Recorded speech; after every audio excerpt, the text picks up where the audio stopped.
here we are. Yeah, let's talk about video games. Video games, interesting.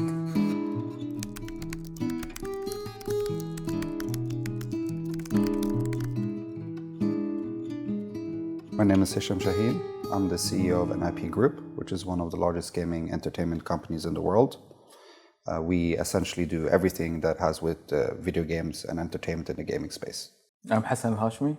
I lead the media, entertainment, gaming and sport investments within Abu Dhabi Investment Office. My role is to attract global major contributors and players to Abu Dhabi to actually help improving and build these industries. And pleasure meeting you, Hisham. It's not like we didn't meet before.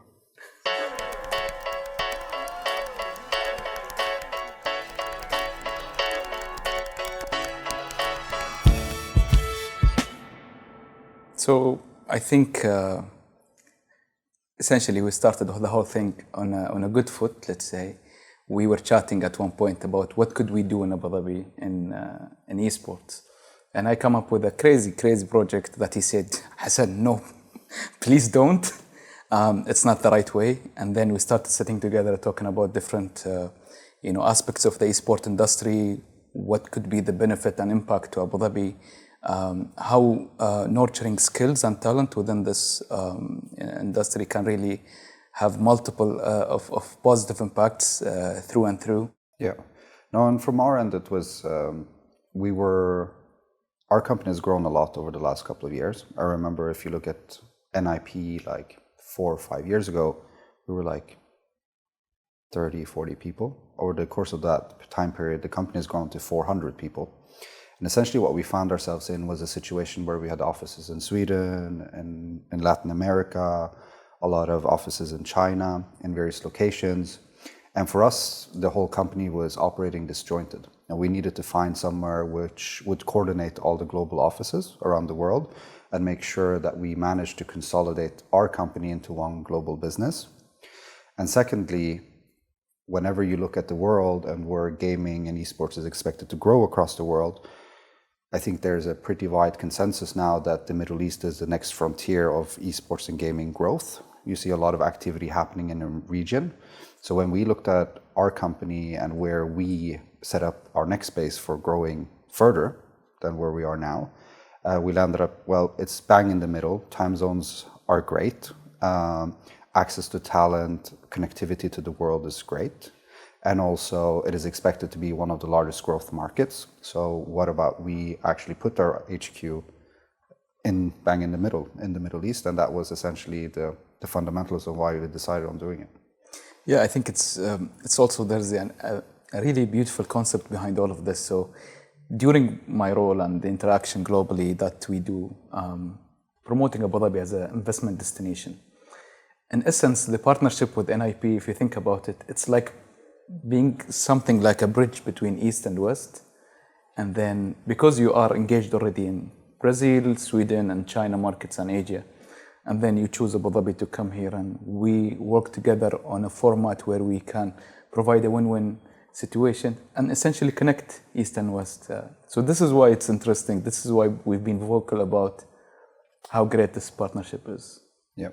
And I also think that a big benefit with it, and this was very important for me, right? I am originally Lebanese from the Middle East. And for me, it was also, well, we've built one of the largest gaming entertainment companies in the world. But the conversation in the gaming and esports space, it has always been about China. It has always been about the US. It's actually always been about Sweden as the gaming hub of Europe, as an example. But the Middle East has always been sort of neglected and ignored in that conversation. And I was a little bit tired of it. And I was just like, why is not my home region put on the top of this pyramid? And when you built a company like this, at one point I decided, well, let me put the Middle East on the top of the conversation topic and bring my company and put it in the Middle East so the region can benefit from that as well. So that coupled with, I think, a lot of the great partnerships that we started doing within Abu Dhabi ecosystem, I think it's a really good platform to establish. And for me, it was so exciting to see a lot of people jumping on it to try and get into the esports scene and, via sponsorship or maybe academies and stuff like that.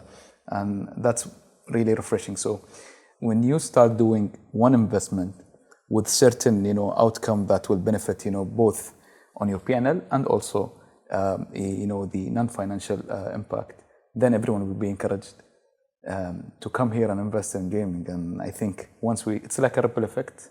Yeah. So once we have one successful partnership, everyone realize the impact, then everyone will jump in and try to invest as well. And this is how, in my view and our leadership view, is to build a healthy ecosystem. Yeah, but it's also about starting somewhere, right? If you look at the general consensus around the Middle East and how the Middle East looks from a talent perspective, you need to start somewhere, right? What very often when we look at the Middle East and started looking at it, one of the core things that we need to address and to focus on is that gaming and esports itself hasn't really been an industry here. So the big bulk of that is starting small. It's about starting from the grassroots. It's about facilitating, number one is opportunities by creating jobs, but also making sure that people get skill and knowledge to go into those jobs after they're done. And what you see in other places in the world is if you have this top-down focused approach where you try and go big with the bang, you don't have the local talent base, the local skill, the local knowledge to sustain and support that industry. So you can throw a lot of investments into it, but if you essentially don't have the human capital or resources to sustain that, you're not going to be successful. 100%. So I think, and one of the big appealing things for us coming to Abu Dhabi and being in Abu Dhabi is this fundamental bottom-up grassroots approach, 100%. right? You start with creating 200 jobs, that moves to 500 jobs, that moves to 1,000 jobs.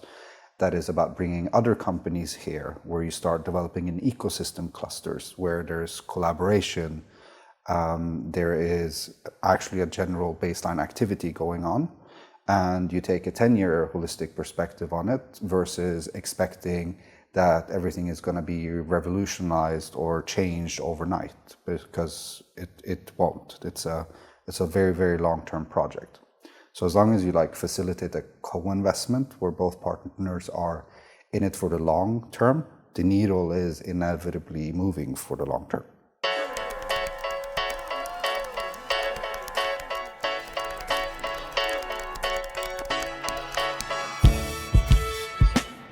One of the big things for us coming to Abu Dhabi and the center which we're focusing the partnership on is how do you create opportunity? And opportunity comes in many ways, right? One thing is how do you create opportunities where working in video games, working in esports becomes a viable career option, right? And to do that, you need to look at one and two things mainly. You need to look at, I need to create 200 to 300 jobs, which is NIP is committed to doing over the next 5 years.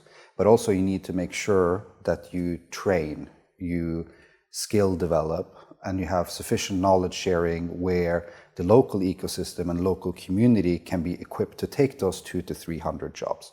Because the worst thing we can do is to create 200 to 300 jobs, redeploy people for these jobs, and you really didn't have a very large local impact, which we aspire to do.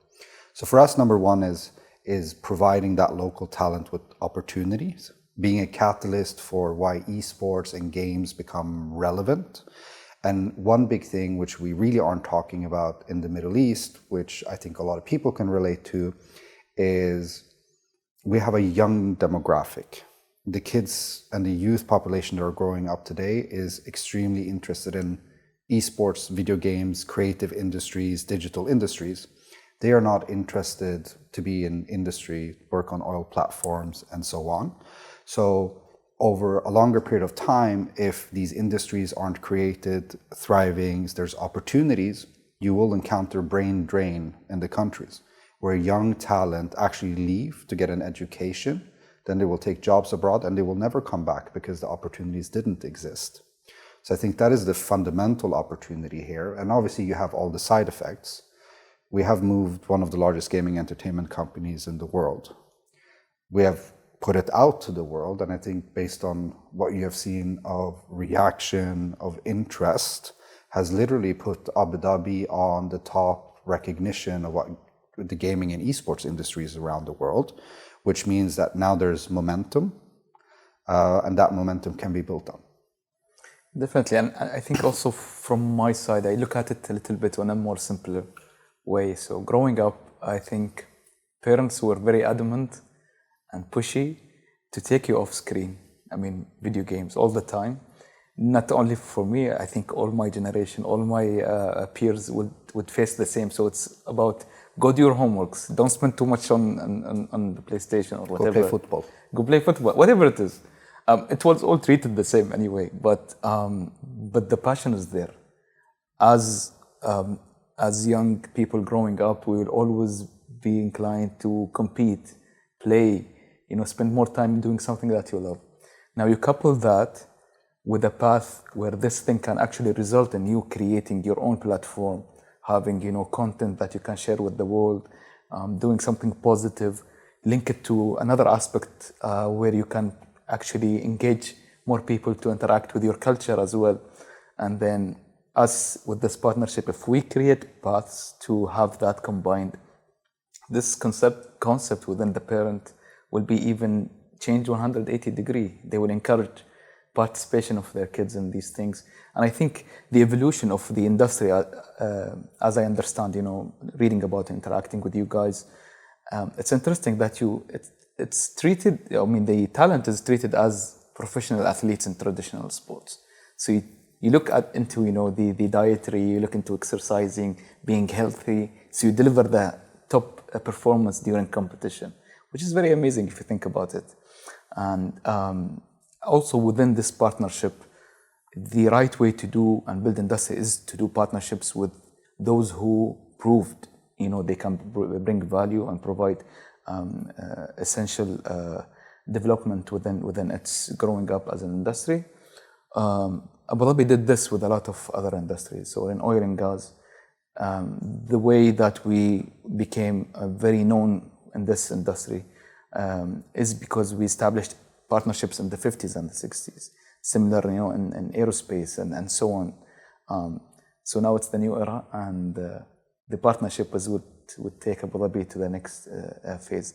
And the good thing is now, because of this, we are talking to all our ecosystem partners, from education to media to tourism and everyone, which is really exciting for us. And we only are scratching the surface. We didn't even scratch the surface. We just said that we will work together. Can you imagine in 1 year when we sit again and talk what would be achieving? And then in 5 years, when everyone around the world starting coming to Abu Dhabi. So it's kind of very exciting, and this is what really drive our efforts in these kind of deals and partnerships.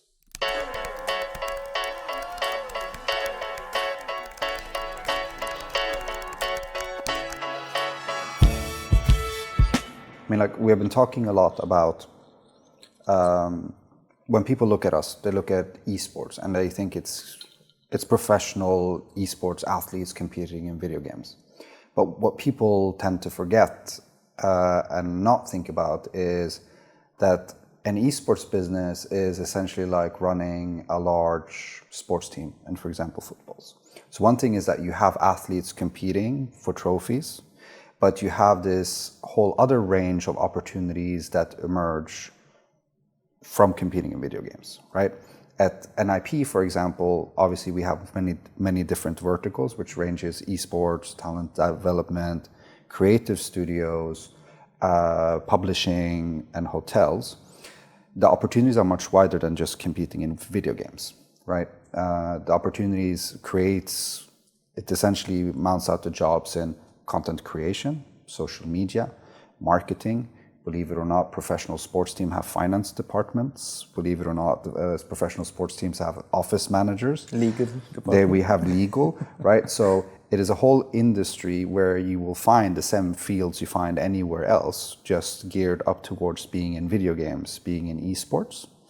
And then in general, there's a couple things we do. We are about performance, we're competing, and then we are engaging an audience. And that creates a lot of opportunities in the creative fields in particular.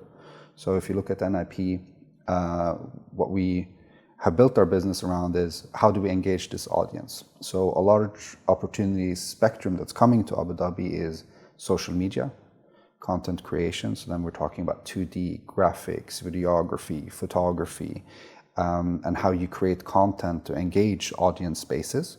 But you're also looking from a very pure creative studio side, where you are looking at coding, you're looking at programming, you're looking at game design, you are looking at 3D, and these are opportunities that will be emerging as a result. It's not just about competing in video games. I would say competing in video games is probably 5 to 10% of what we're doing and what we're bringing. The remaining 90% is how you engage an audience, how you activate an audience, and how you run different verticals in other parts of esports, which spans far outside of what the core esports field is in itself. No, I agree with you 100%. And I think what's exciting about this is on the broader scale, our strategy engaging in this industry is because it appeals to the younger generation. It also can be appealing for both residents and tourists. And it's among the fastest growing industries in the world, right? Media, entertainment, and gaming. And then, for example, take the live events of esports. The attendees, the physical attendees, are within 4,000 maybe to 5,000. Considered very small in the event space, right? But the global visibility online and streaming and everything is massive, right? It's in millions sometimes.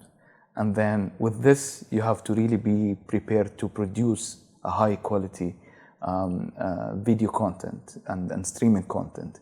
And it can spread like wildfire across the globe. That will, that will essentially be the reason why you need to have a capable human capital and production and creating these things.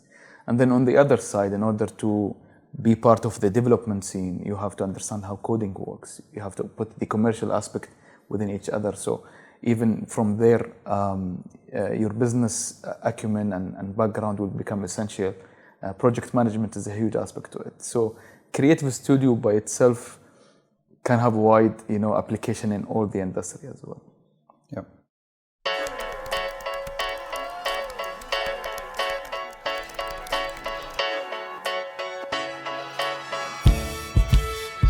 I think everyone should not just think about the gaming industry as becoming a professional athlete. What is important for people to look at is gaming has opportunities that are for everyone, right? One thing is the aspirational part of you becoming a professional, but for people that are generally interested in playing video games, you can actually work with video games without not having any idea about video games or being good in video games, right? It's like what we talked about. Video games gives opportunities in the commercial field, in the marketing field, the social media field, in the content creation field. We have a huge operations type of department. And for us, if you generally like and get excited about video games, there is many ways to pursue a career and an opportunity. It doesn't need to necessarily be this large educational path. If you look at the workforce that we have in NIP, we generally say that many of the people that are at NIP today and made NIP the biggest gaming company in the world is because they grew out of passion, right? They didn't have an education, but they were genuinely interested in the fields that they were doing, and they just decided to pursue the opportunity. So if you come to NIP, for example, in Stockholm, I believe Stockholm office is 30 different nationalities, people that came all across the world, which many of them actually didn't have any education, but what they had in common is they had a passion. They loved video games, they loved playing video games, they loved looking at video games. And at the end of the day, that passion mounted in them being able to pursue a career, pursue an opportunity for it. So what we are hoping and trying to facilitate here is that we are essentially bringing the opportunities in terms of getting educated, in terms of acquiring skills, in terms of being able to go to a job and actually make it to a viable career path. So video gaming is not just playing games for fun, it can actually be a full-blown career. Yeah. I think from my perspective, the message shouldn't be don't study any discipline or don't do anything and just focus on gaming. As you said, it should be associated with passion. I think the message should be build your capability, whatever it is. Seek where you find yourself, whether it's in communication, whether it's in software engineering, whether it's in organization, business, all of that. And then attach that to your passion. Now, if your passion is video games, then you will really enjoy any aspect of career path that you have, because you're having both, and because the industry is growing, you can really combine your passion of loving the game and the gaming with your specialty or major or capability as a person. And I changed disciplines and careers multiple times, many times. Went from oil to ecotourism to business to investments to work in government. And it's my message, I guess, is find your passion, build your capability, and experience as much as you can, and then you will find yourself enjoying what you're doing. Yeah, and it's very funny that you say that, because I come from the finance world. Yeah. Right. I didn't start off in gaming. I didn't really have any skill set necessary to succeed in what people associate as video games. I was a guy that came out of finance, but ever since I grew up, I was playing video games. I was watching video games. I actually used to be an NIP fan before I joined NIP. 100%. And for us, it doesn't really matter. I was passionate about it. When we started NIP, we were 4 people in this small co-working space in Stockholm. And if you look at it now, we made it to the size it is now because we were passionate about it. We cared about it. And generally, we put aside most rule that applies, right? When I told my mom I was going to go from finance to video games, she was quite mad about it. She did not understand why I would work in video games. She didn't understand that this was a career opportunity, a career path. For God's sake, when I went to finance, she wanted me to be a doctor or a lawyer, right? So for where we are, it's essentially, I just think people should seize the opportunity and not be scared of what it's unfold. If you're interested in games, there's something for you to do in video games. Cool. Let's get some lunch. Yes, and let's play some video games after. Yalla.